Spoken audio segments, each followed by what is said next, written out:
wabarakatuh. Perkenalkan, saya Dinda Maulida Nasution dari Prodi Pendidikan Bahasa dan Sastra Indonesia, kelas reguler B. Di sini saya akan mewawancarai dua pemimpin di mata kuliah kepemimpinan. Pemimpin pertama yaitu Ketua OSIS di SMA Negeri 1 Pekalongan, dan pemimpin yang kedua Kepala Sekolah dari SD Jaharut Am Bupakam. Nah, di sini saya sudah bersama dengan Ketua OSIS SMA Negeri 1 Perbaungan yang bernama Jessica. Kalau begitu langsung mulai aja ya. Pertama, pertanyaannya, selama kamu menjabat sebagai Ketua OSIS di SMA Negeri 1 Perbaungan, permasalahan apa sih yang pernah kamu hadapi? Untuk permasalahan mungkin tidak terlalu berat karena masa jabatan yang saya alami sekarang belum ada setengah tahun. Jadi kemungkinan menurut saya permasalahan yang saya hadapi itu mungkin di bagian perizinan. Nah, karena di sekolah kami itu kepala sekolah kami lebih menjunjung tinggi nilai akademik. Nah, jadi untuk nilai non-akademik mungkin seperti kegiatan-kegiatan lain itu tidak terlalu dikepentingkan. Nah, jadi mungkin untuk kami mengusulkan kegiatan-kegiatan lain itu mungkin kurang diizinkan. Mungkin di bagian perizinan aja. Oke. Nah, lanjut aja pertanyaan kedua. Pengalaman seperti apa atau adakah pengalamanmu menjadi seorang pemimpin sebelum Ketua OSIS? Untuk pengalaman kepemimpinan saya sebelumnya, saya sudah sering menjadi ketua kelas mulai dari saya SD sampai saya SMA. Mungkin dari situ saya sudah bisa melatih kepemimpinan saya dan sudah memberanikan diri menjadi ketua OSIS saya. Pertanyaan terakhir, apa yang sudah kamu lakukan dalam menjalani diri sebagai Ketua OSIS? Yang sudah saya jalani sebagai ketua OSIS, yang pertama pastinya mengkoordinir anggota-anggota saya dengan janji-janji saya sebelumnya sesuai dengan kaidah yang ada. Nah, untuk hal-hal yang selanjutnya mungkin itu tinggal menjalankan sesuai dengan jadwal yang telah kami lakukan, menjalankan dengan penuh tanggung jawab dan dengan penuh rasa hormat. Mungkin itu aja. Yang terakhir nih, misalkan ada perbedaan pendapat gitu, apa yang Jeje lakukan? Yang pastinya mendengarkan dari kedua belah pihak dulu dan mungkin memikirkan dan mempertimbangkan nih. Nah, yang mana yang paling benar dari kedua belah pendapat tersebut. Sekian dari wawancara kami. Wassalamualaikum warahmatullahi wabarakatuh.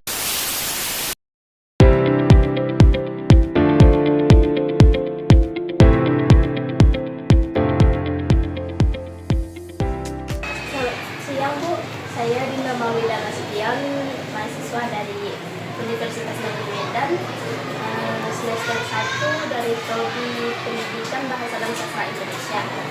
Tujuan saya mendatangi Bu untuk mewawancarai tentang bagaimana memimpin sekolah ini. Boleh Bu? Ya. Selama menjabat sebagai kepala sekolah di SD 1019 Jaharut Am, permasalahan apa yang pernah Ibu hadapi? Kalau permasalahan, kalau itu pasti banyak di sekolah ini. Tentu kita harus pandai bagaimana kita mensikapinya. Contohnya yang kecil ya, di sekolah ini tentang anak-anak kita. Contohnya mau dia menggulung temannya, hanya kita kasih pengarahan, kita kasih pembinaan terhadap tersebut supaya tidak mengulang kembali perbuatannya. Karena tingkat dasar sekolah dasar itu memang harus benar-benar dia harus bersih. Karena dasar itu memang harus kuat, tidak boleh dia artinya dari awal sudah dia tidak bagus, nanti ke depannya lanjut ke tingkat atas makin tidak bagus. Maka harus tugas kami di sini itu sangat benar-benar memang harus serius untuk anak sekolah dasar. Jadi itu kan yang pertama, masih banyak yang lain. Nah, artinya mungkin permasalahannya setiap masalah pasti ada jalan keluarnya. Besar kecilnya masalah itu tentang kita bagaimana menanganinya. Mungkin juga permasalahan dari guru sendiri, bisa juga dari artinya kurang disiplin, tidak tepat waktu datang ke sekolah atau bagaimana.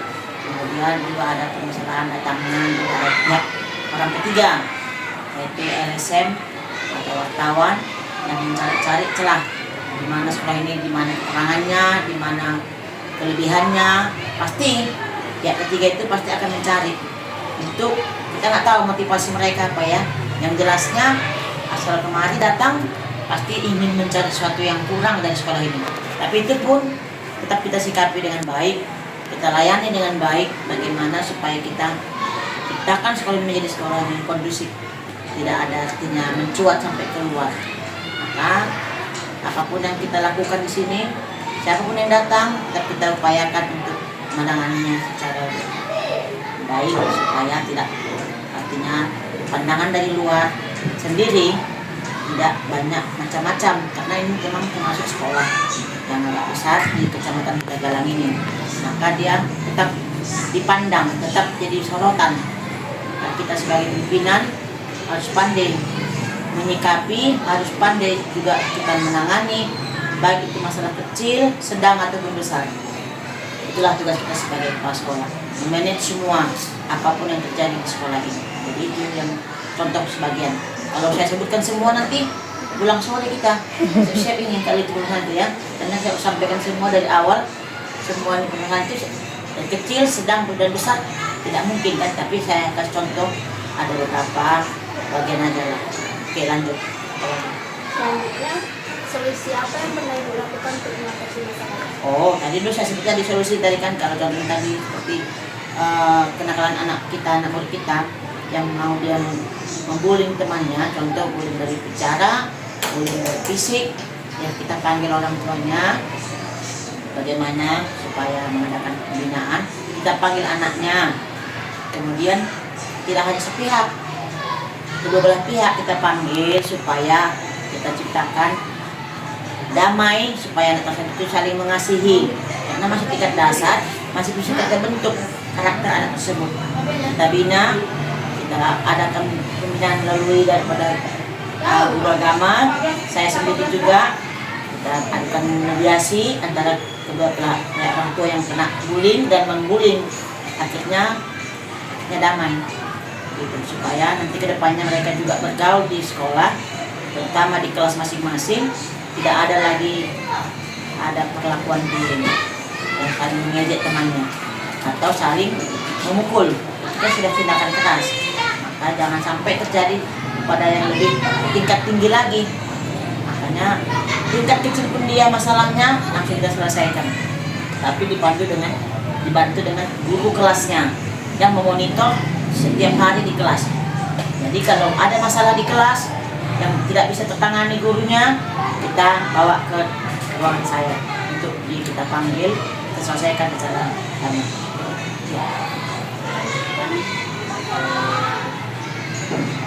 Apa yang sudah Ibu lakukan untuk memajukan sekolah ini? Oh, kalau saya punya target selalu visi misi sekolah ini.